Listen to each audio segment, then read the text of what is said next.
जनता का देख रहे सभी दर्शकों को पंकज कुमार का नमस्कार। दोस्तों, इस समय इंद्री में देख सकते हैं कृषि मंत्री श्याम सिंह राणा पहुंचते नजर आ रहे हैं। किसानों से बातचीत की जा रही है और साथ साथ जो यहां पर जायजा लेते नजर आ रहे हैं, मंडी का जायजा लेते नजर आ रहे हैं। लाइव तस्वीर आपको दिखाई जा रही है इंद्री मंडी से। आप देख सकते हैं कृषि मंत्री श्याम सिंह राणा पहुंचे हैं। तमाम इस समय जो कहीं ना कहीं कार्यकर्ता नेता हैं वो यहाँ पर पहुंचते नजर आ रहे हैं। बुक्के देकर के इस समय स्वागत किया जा रहा है। लाइव तस्वीर आपको इस समय इंद्री से दिखाई जा रही है। इंद्री में आप देख सकते हैं कृषि मंत्री श्याम सिंह राणा पहुंचते नजर आ रहे हैं। लाइव तस्वीरें दिखाई जा रही हैं। आप लोगों से अपील बन रहेगी खबर को लाइक और शेयर करते रहें। तमाम अपडेट आपको दी जा रही हैं। देखिए किस तरीके से समय यहाँ पर पहुंचे हैं और लोगों की और जो किसानों की समस्याएं सुनते नजर आ रहे थे। इस किस्म की कोई सड़क खराब हो, कोई फड़ खराब हो, वो भी देख रहे हैं, इसलिए आए थे। हाँ, वो सड़क है पीडब्ल्यूडी की, उसके बारे में किसानों ने, कुछ हमारे आड़तियों ने कहा था वो सड़क ठीक नहीं है, उसको ठीक कराने के लिए कहा।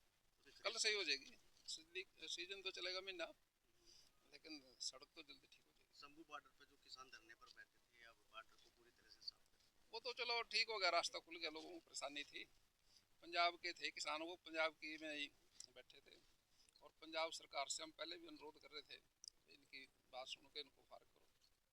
सरसों तो बाद किसानों को कहीं ना कहीं पोर्टल को लेकर के समस्या आ रही थी, उसमें चट नहीं रहा था। कई दिनों से ये समस्या चल रही थी, उसको लेकर क्षतिपूर्ति पोर्टल जो था, क्षतिपूर्ति, वो रेवेन्यू कार्ड की तरफ से, रेवेन्यू डिपार्टमेंट की तरफ से था। हम उनको कहेंगे वो उसको चला के रखें। सर, विपक्ष का आरोप है भी बजट को लेकर, उन्होंने कहा भी जो इसमें जो बजट पेश किया मुख्यमंत्री, उसमें कोई खास नहीं है। देखो विपक्ष क्या करे बेचारा, 3 प्लान से सरकार नहीं आ रही उनकी। अब वो मेंटली भी, शारीरिक भी थोड़े से कमजोर तो हैं, कुछ ही कह देते हैं। आपकी तीखी नोकझोंक भी हुई है हुड्डा साहब से।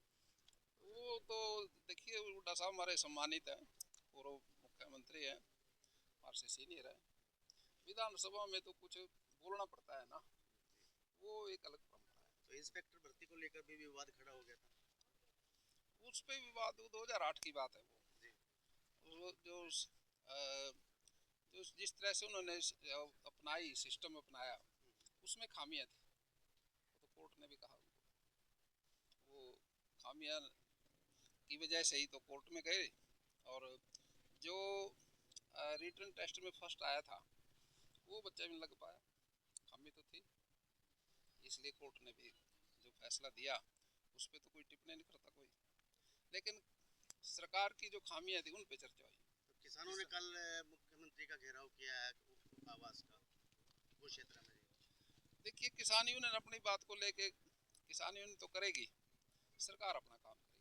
प्राकृतिक खेती को लेकर के क्या योजना है सरकार की? यार सवाल तो आपने बहुत अच्छा पूछ लिया। किसानों की आय 2014 में, एक्चुअली इसमें एक दिक्कत जो आ रही है समझने में, भाई आमदन थी कितनी जो दुगनी करनी है।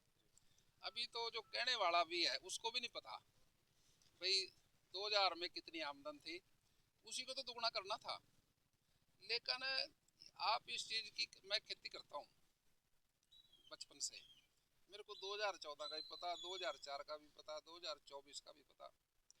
जो आमदन गेहूं के खेत में, सरसों के खेत में, धान के खेत में जो 2014 में थी, 2024 में वो दुगनी हो चुकी है। ये बात आपने पूछ लिया तो बड़ी अच्छी बात है। अगर कोई विधानसभा में भी चर्चा आती है इस बात की, जब मौका मिलेगा तो हम कैलकुलेशन करके बता देंगे भी आमदन मोदी जी ने दुगनी कर दी, इसमें कोई भी किसी तरह की कमी नहीं है। मोदी जी ने अपना पूरा काम किया, नायब सैनी जी ने अपना पूरा काम किया। 2014 से लेके 2024 में हर किसान की आमदन दुगनी हो चुकी है। प्राकृतिक खेती को लेकर के क्या कहेंगे? किसानों को किस तरीके से जागरूक किया जा रहा है? देखिए, प्राकृतिक खेती, ये हिंदुस्तान के जितनी भी जनसंख्या है उनकी ज़रूरत है। क्योंकि जो खेती 3 तरह की है, एक तो है जिसको हम प्रोग्रेसिव खेती कहते थे, जिसमें डीएपी, यूरिया, पेस्टिसाइड डलता है, और एक हम जैविक खेती कहते हैं। जैविक खेती होती है गोबर के खाद से, उसमें जो केंचुआ आता है वो एक बाहर से इंपोर्ट करना पड़ता है, वो विदेशी है। वो केंचुआ गोबर ही खाता है, मिट्टी नहीं खाता। लेकिन प्राकृतिक खेती जो है, तीसरे नंबर पे जो आप जिक्र कर रहे हैं, प्राकृतिक खेती का जो केंचुआ है वो हमारी धरती में पहले से है, वो मिट्टी भी खाता है कहीं गाय देसी गाय गोबर करेगी तो आप कभी उस गोबर को फिर एक दिन के बाद उठा के देखना, उसमें सुराख मिलेंगे। वो धरती में से केंचुआ ऊपर आ जाता है और अपनी खुराक लेके फिर जमीन में चला जाता है। उसका शरीर जो है लचीला होता है, तो उसका नरम होता है, चीकना होता है, यानी कि वो जो सुराख करता है जमीन में वो भी चीकना हो जाता है सुराख। जब बारिश आती है उसी सुराख से पानी की रिचार्जिंग जमीन की हो जाती है। वो जमीन की रिचार्जिंग भी कराएगा हिंदुस्तानी केंचुआ और खेत की पैदावार भी बढ़ाएगा। लेकिन डीएपी खाद और यूरिया खाद और पेस्टिसाइड से जमीन करड़ी होगी, सख्त होगी, नीचे सख्त होने की बजाय से उसमें पानी पीने की क्षमता कम होगी, इसलिए हमारी प्रोडक्शन भी कम होगी। उस प्रोडक्शन को हम पूरा करने के लिए फिर खाद की मात्रा बढ़ाते हैं। जितनी खाद की मात्रा बढ़ाएंगे उतनी जमीन के अंदर जहरीलापन पैदा होगा और उसमें जो अनाज पैदा होगा, जो घास पैदा होगा, वो भी जहरीला होगा। जो उसको खाएगा, घास को पशु खाएगा या फिर अनाज को आदमी खाएगा आटे के तो बना के उसको, तो उसमें फिर बीमारियां शुरू हो जाएंगी। कैंसर जैसी बीमारी जो है और जितनी बीमारियां हैं इसी जहरीले अनाज से पैदा हुई हैं। अब हमने सब ने इसके लिए सोचना होगा। हम सब अपने खाने के लिए, अपनी सब्जी के लिए, अपने देसी तरीके से बिना खाद के, बिना दवाई के अपना अनाज तो पैदा करें अपने घर में, ताकि हम तो बचे। जब हम बचेंगे तो दूसरों को बचाएंगे। प्रकृति खेती के 25,000 एकड़ पहले हमने हरियाणा का पिछला जो रिकॉर्ड है जो हमारा पोर्टल पे रजिस्टर्ड है, अब वो 1,00,000 एकड़ हो जाएगा। जैसे जैसे लोगों को समझ आएगी हम इस प्रकृति खेती की तरफ बढ़ेंगे, इससे हमारे अनेक फायदे होंगे। सेहत भी ठीक रहेगी, जमीन की चार्जिंग भी होगी और हम समझेंगे भी खेती हमारी पैदावार भी ज़्यादा देगी। कई किसान भाइयों को इस बात का अंदेशा रहता है भी प्रकृति खेती से हमारी प्रोडक्शन कम हो जाएगी। ऐसा नहीं है, प्रोडक्शन कम नहीं होगी। हमारे कुरुक्षेत्र में गुरुकुल है, आचार्य जी देवव्रत जी 180 एकड़ खेती की 180 एकड़ की खेती कर रहे हैं प्रकृति। उसका कोई सा भी अनाज कम नहीं होता, बढ़ रहा, क्योंकि जमीन के अंदर वो ताकत बढ़ती रहती है और उससे अनाज हर बार बढ़ेगा।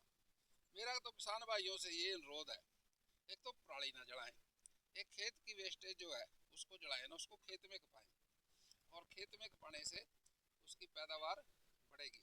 दूसरा सरकार की सब्सिडी है। जो किसान भाई धान छोड़ के दूसरी फसल को करेगा या अपने खेत को खाली भी रखेगा तो सरकार की तरफ से 8,000 रुपये की सब्सिडी भी है। जो धान की सीधी बुआई करेगा उसको 45 रुपये भी मिलेगी। मैं समझता हूँ भी जिसमें कम पानी की लागत आए वो फसल करनी चाहिए। अब जो भाई धान के बाद गेहूँ बोते हैं, गेहूँ भी एक बड़ा सेक्टर है देश के अंदर, बड़ा एरिया उसका, लेकिन अगर हम सरसों की खेती करें धान के बाद बिना कल्टीवेट के बो सकते हैं उसको, और सरसों के बाद फिर हम मूंगी की रूट की, उससे जमीन की नाइट्रोजन की भी स्थिति पूरी हो जाएगी और 3 फसलें हो जाएगी, किसान की आमदन बढ़ जाएगी और पानी की बचत हो जाएगी। इसलिए सभी भाइयों से मेरा अनुरोध है, मैं ये किसान होने के नाते से आपसे बात करी, कृषि मंत्री होने के नाते से नहीं, क्योंकि खेती करते हैं हम, किसान हैं। इसलिए मंडी में आए थे आज भी किसान भाइयों की कोई फसल हारती हुई कोई दिक्कत हो वो सुन के अपने मुख्यमंत्री जी से कह के हम उसको दूर कराएंगे। साथ साथ आयुर्वेदिक सिस्टम तो जो साइड इफेक्ट नहीं है उसका अच्छी बात है। अब वो भी एक सस्ता सिस्टम है और जितना हम इससे अपने शरीर की बचा पाएंगे उससे अच्छा रहेगा। उससे ये तस्वीरें दिखाई जा रही हैं इंद्री में श्याम सिंह राणा जो कृषि मंत्री हैं वो पहुंचे हैं। किसानों से बातचीत की गई, किसानों की समस्याओं को सुना गया और तमाम जो कहीं ना कहीं दिशा निर्देश अधिकारियों को देते नजर आ रहे हैं। लाइव तस्वीर आपको दिखाई जा रही है। आप लोगों से अपील बनी रहेगी, खबर को लाइक और शेयर जरूर करते रहें। देख सकते हैं कृषि मंत्री श्याम सिंह राणा पहुंचे हैं और तमाम स्थिति का जायजा लेते नजर आ रहे हैं। आप लोगों से अपील की खबर को लाइक और शेयर करते रहें। मैं अपने सहयोगी के साथ इस समय इंद्री से पंकज कुमार।